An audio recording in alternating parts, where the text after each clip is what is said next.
All Hallows Eve, when the boundaries between our world and the spirit world is at its thinnest, and the dead rise once again to complete what they could not while they were still alive.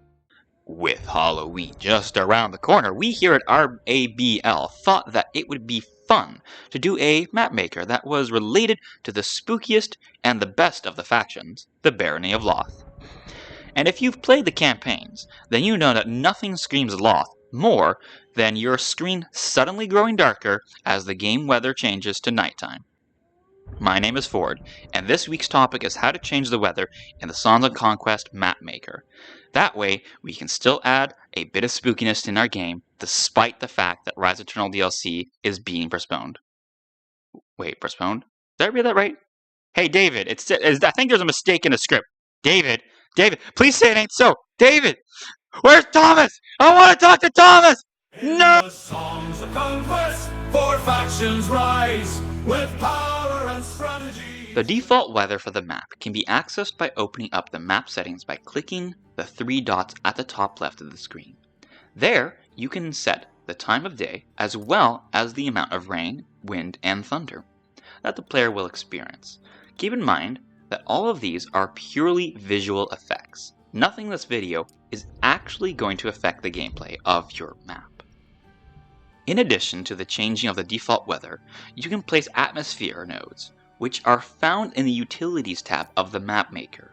These atmosphere nodes allow you to change the weather in a radius around them to whatever you want, with each value going from 0, least intense, to 1, most intense. Note that for the time of day, a 1 represents a bright day, and 0 is the dead of night.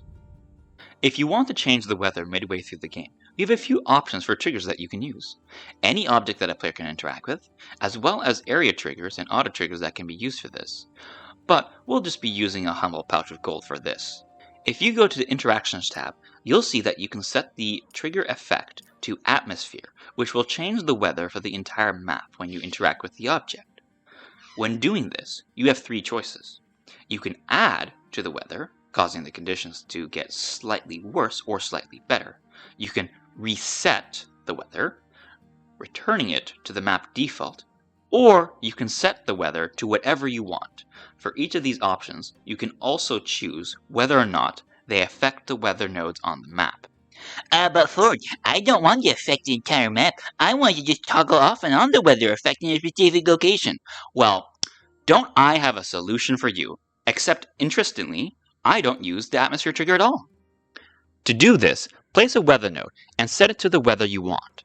You'll also need to give it a name so that you can refer to it later. Then, place something to act as a trigger, in our case, another gold pouch.